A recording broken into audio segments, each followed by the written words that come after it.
Aujourd'hui, dans ce hors-série, nous vous emmenons à la découverte de la communauté Emmaüs d'Èvres-sur-Indre. Sur les 6 hectares de ce site, 50 compagnons vivent et travaillent à l'année. Rencontre avec quelques-uns d'entre eux.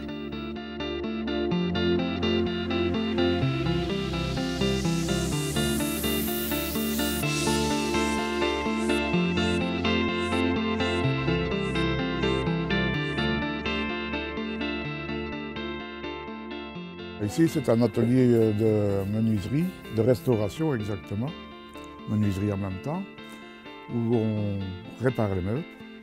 À Emmaüs, il n'y a pas besoin d'avoir une formation, mais la mienne, c'est ébéniste. Moi, je travaillais pour la ville de Bayonne et je passais pour aller à la ville de Pau. J'avais un boulot à la ville de Pau. Et j'ai fait une halte à Emmaüs. Et la halte s'est prolongée pendant 25 ans. La journée, bon, ça débute à 8 h au matin. Donc quand on arrive ici, soit on fait le meuble de la veille, ou soit on en choisit un. Moi je choisis toujours quelque chose qui me plaît. Parce que je travaille mal quand quelque chose ne me plaît pas. Voilà. Donc je choisis un meuble qui me plaît, je le fais. Quand il est fini, je choisis un autre. Le travail se termine à midi. Et on reprend à 14 h. Et on refait la même chose. Et on a une pause à 4 h après-midi. Voilà. Et on termine à 18 h. Ça, c'est une journée type. Donc on récupère les bois de lit, parce que les lits, souvent, ils sont cassés. On ne sait pas les réparer, parce qu'un lit, c'est très difficile à réparer. Donc on récupère les bois de lit. Et avec ça, on peut se permettre de faire toutes sortes de réparations. Cette grande vente ici, on a fait 247 meubles. Voilà, la grande vente avant, donc la grande vente du mois de juin, on avait fait 253 meubles. Voilà, ça varie toujours entre 220 et 280 meubles pour 6 mois de travail. Voilà. Beaucoup de meubles, il n'y a qu'une toute petite restauration à faire, un petit ponçage ou un petit nettoyage. Mais quelquefois, il y a des grosses réparations qui prennent une journée, 2 journées. Moi, la satisfaction, c'est voir le résultat du travail. Donc, voir le résultat du travail, c'est voir le chiffre qu'on fait à la grande vente. Plus le chiffre est élevé, plus c'est valorisant pour nous. Mais à force, après 25 ans d'Emmaüs, on ne fait plus attention à ça. La satisfaction, c'est de faire un beau boulot. Donc on est volontaire ici et on a un petit pécule pour ses besoins qui n'est pas énorme, mais qui nous suffit. Quand on travaille pour un patron, on n'a pas ce qu'on a ici. Hein. J'ai l'appartement gratuit, j'ai la télévision gratuite, j'ai Internet gratuit.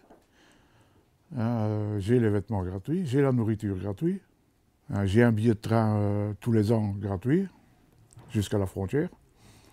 Bon, quand vous faites tout ça, le calcul, vous n'avez jamais gagné ça pour un patron. Hein.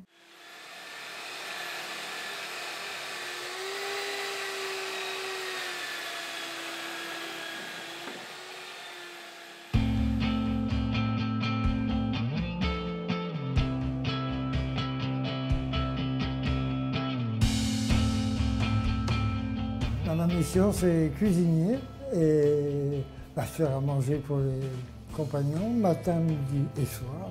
Le midi, on fait à peu près 35-40 repas et le soir, une trentaine. Moi, je me lève à 4h30 et je suis ici entre 5h et 5h15. Après, je remonte chez moi vers 13h, une petite sieste, et puis je redescends le soir à 5h. Vers 20h, j'ai fini. Je vais avoir 60 ans le 3 janvier. Et je suis dans la cuisine depuis l'âge de 14 ans et demi. J'ai fait l'école hôtelière sur le paquebot France. J'ai fait 2 ans, j'ai eu mes 2 CAP cuisinier serveur. Et après, je suis rentré dans les trains, la compagnie des wagons-lits. Et j'ai fait 20 ans dans la compagnie des wagons-lits. J'ai commencé sur l'Orient Express, Trans-Europe Express, tout ça comme cuisinier toujours. Et pour finir, comme commercial de bord sur les TGV. Alors pour faire chauffer des pizzas, des plats cuisinés, ça ne me plaisait plus. Je suis parti. Après j'ai eu des problèmes, on appelle ça familiaux. Je me suis sauvé. Ça fait maintenant 12 ans que je suis dans la communauté d'Emmaüs. Emmaüs, ce n'est pas qu'une bande, comme on dit, d'ivrognes, de paumés, tout ça. Non, ce sont des gens qui se reconstruisent. Il y a des gens, ça fait 40 ans qu'ils sont chez Emmaüs. parce qu'ils l'ont décidé et ils aiment ça. Je travaille, je fais mes horaires normaux comme tout le monde, sauf qu'on n'a pas de salaire, on touche un pécule, qui est de 50 € par semaine. Plus à la fin du mois, on appelle ça les congés payés, une centaine d'euros. On ne marche pas sur la richesse, mais moi ça me suffit. Je ne suis pas un profiteur, j'ai jamais profité. Maintenant, j'ai profité, c'est de la retraite. Je ne l'ai pas volé.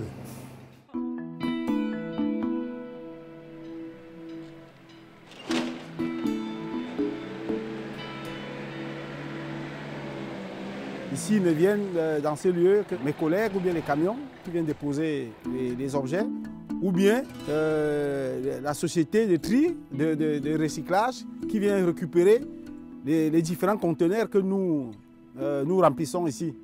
Donc ici, c'est vraiment privé.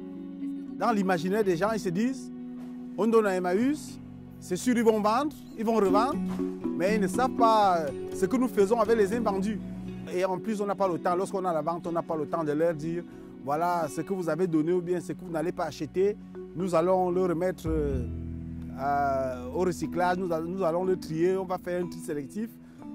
À l'arrivée des dons, il y a un dépôt, on les amène là-bas, ils sont triés. Et lorsqu'ils sont triés, en fonction de la valeur et la qualité de ces objets, ils sont dispatchés, on va dire, selon les différents stands. Ceux qui ont une valeur plus élevée, plus bonne, vont en principe au bibelot. Après le bibelot, il y a le bazar. Et lorsque là-bas, ils ne trouvent pas preneur, ils reviennent à la cour. On va dire la dernière étape où les clients, les éventuels clients peuvent se les procurer. Lorsqu'à la cour, ils ne trouvent pas preneur, là, ils arrivent chez moi ici, à la déchetterie. Il y a le bois, il y a la ferraille, on essaie de les trier. Chaque objet de différentes natures va dans une benne très spécifique. Je suis arrivé le 5 mars, pour être plus précis, le 5 mars 2013 à Emmaüs. Et j'ai travaillé dans plusieurs stands. Au moins ici, on ne se gêne pas le matin en se réveillant. On sait, voilà, on va s'occuper, on va travailler, on va être solidaire. Emmaüs nous donne aussi un retour. On a un toit, on sait qu'on ne va pas dormir dehors. Pour l'instant, je suis encore Emmaüs, je me sens bien Emmaüs. Je vais assumer mon contrat, entre guillemets, jusqu'à je sais quand, mais le moment venu, quand il va falloir que j'aille regarder ailleurs, je pense que je le ferai sans ambiguïté, mais d'une façon ou d'une autre. Pour le moment, je me sens bien là et j'assume.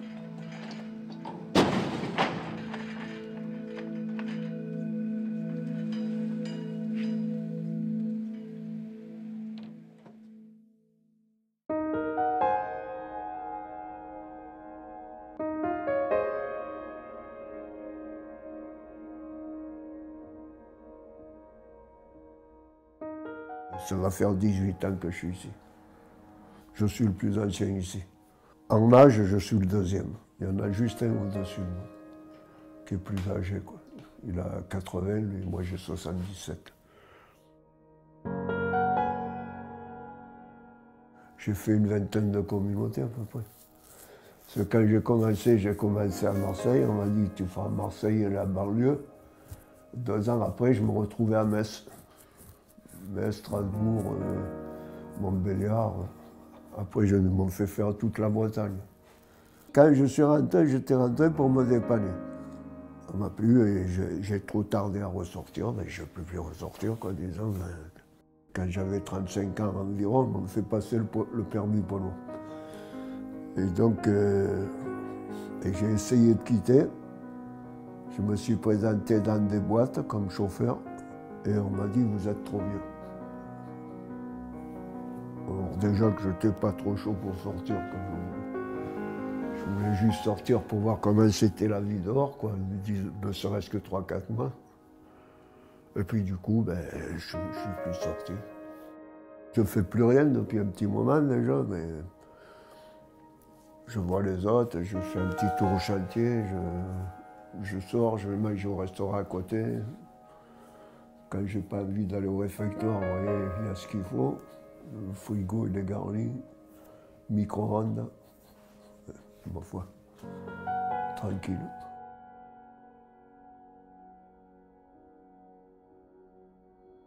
On a fait le choix de garder nos papis. Donc aujourd'hui, il y a 12 ou 13 retraités qui, pour certains, participent très modestement à une activité. Pour d'autres, ont choisi de ne plus y participer. Néanmoins, la fonction première d'une communauté étant un lieu d'accueil et de vie communautaire, c'est pas parce qu'ils ne travaillent plus qu'ils ne sont pas de la famille. Voilà. Donc ils restent avec nous.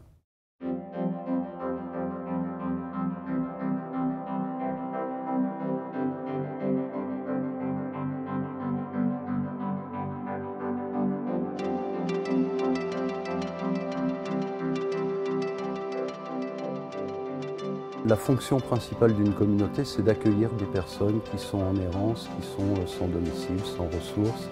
Et nous, on a comme devoir de les mettre à l'abri, au moins dans un premier temps, et puis de construire avec eux des réponses qui leur conviennent, qu'on accueille ni un métier, ni un état civil. Donc effectivement, il y a des berrichons dans la communauté Emmaüs, il y a des béninois aussi. Parce qu'on considère que c'est un devoir humainement de mettre à l'abri les personnes qui sont en difficulté dehors dans les rues, surtout par les temps qui courent. L'année dernière, si on avait intégré toutes les personnes qui ont demandé à être accueillies, on serait plus 50, ici on serait 150. C'est presque 100 personnes qui cherchaient à trouver une place de stabilisation, un endroit pour vivre, pour dormir, pour manger et pour être actif. Et nous ici, on n'a que 50 places. L'équilibre entre ce qu'on est capable de gagner avec les dons qui nous sont faits et ce qu'on est capable d'offrir de vie aux personnes accueillies fait qu'on ne peut pas aujourd'hui être plus de 50. Il faudrait beaucoup plus de lieux comme le nôtre pour pouvoir faire en sorte qu'il n'y ait plus personne qui dorme dehors, surtout qu'il y a des familles maintenant qui dorment dehors avec des enfants en bas âge, et ça c'est véritablement dramatique.